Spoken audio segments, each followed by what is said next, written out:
Hello everyone, I'm Robin Kitchen. I am the manager for learning and growth at Sherbrooke and Central Haven.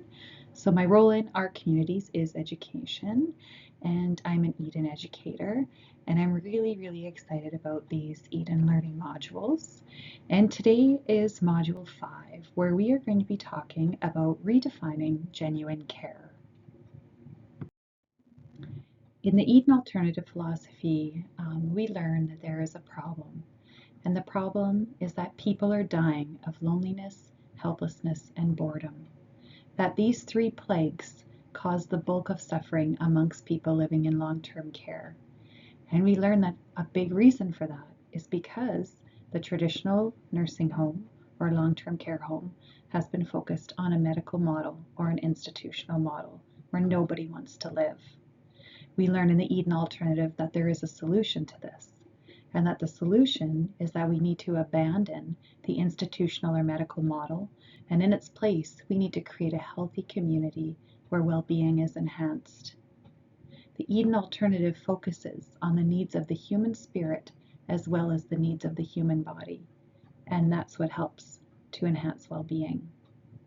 We also learn in the Eden alternative that there are antidotes to those three plagues of loneliness, helplessness, and boredom. We know that the antidote to loneliness is loving companionship. The antidote to helplessness is a balance between the giving and receiving of care. And the antidote to boredom is variety and spontaneity. In this module, we are going to be talking about redefining genuine care. We're going to be talking about meaning, care versus treatment, and empowerment and autonomy.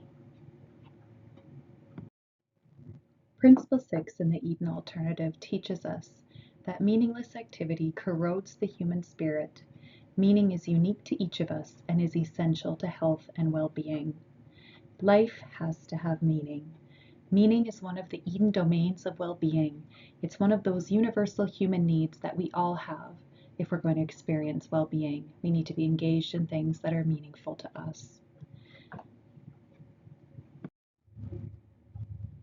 And what is meaningful is going to be unique to each individual person.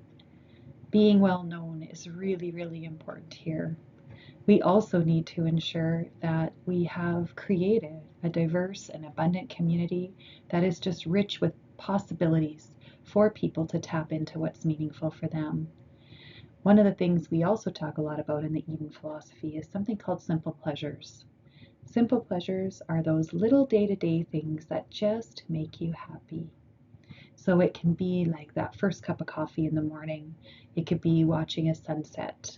Or on this slide, that written picture there, it says, I'll never outgrow the excitement of looking out my window and seeing falling snow. That is a simple pleasure.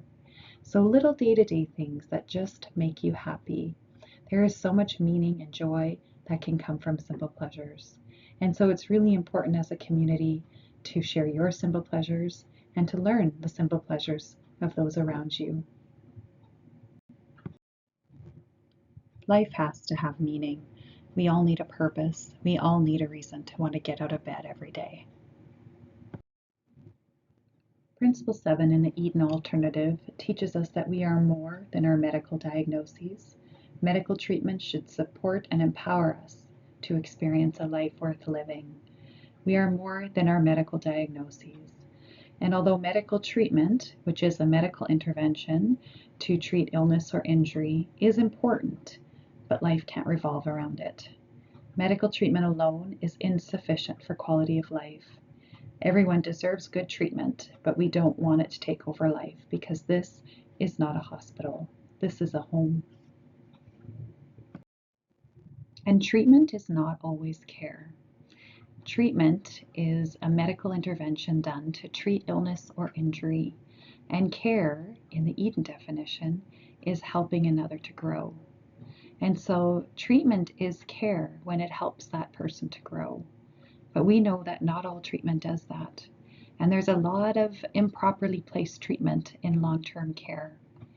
So again, not all treatment is care, and treatment alone is insufficient for quality of life.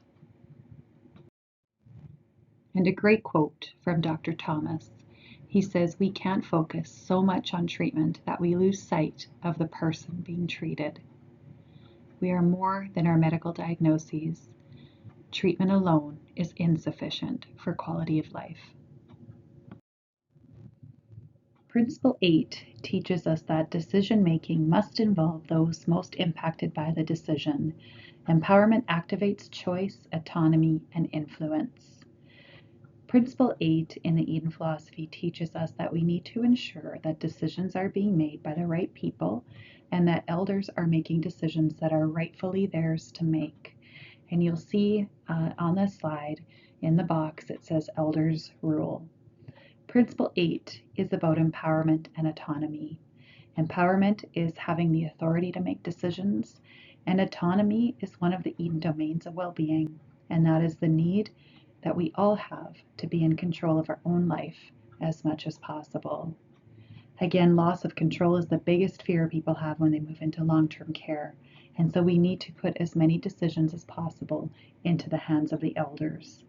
And when we're working to create a model that's home, we need to eliminate top-down bureaucracy, and instead we need to create empowered teams who empower elders.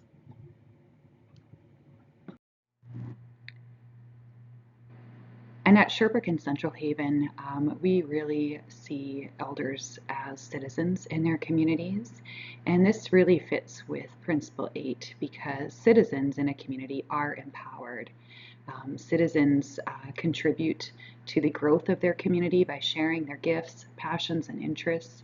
They look out for and care for one another, and they help with problem solving. You know, citizens really do make a difference in their communities. So as we wrap up Module 5, which was focused on redefining genuine care in the Eden philosophy, we learned that Principle 6 teaches us that life has to have meaning. Principle 7 teaches us that we are more than our medical diagnoses and that treatment alone is insufficient for quality of life. And then Principle 8 teaches us that we need to ensure that elders are making decisions that are rightfully theirs to make, and that they are empowered as citizens to contribute to the well-being of the community.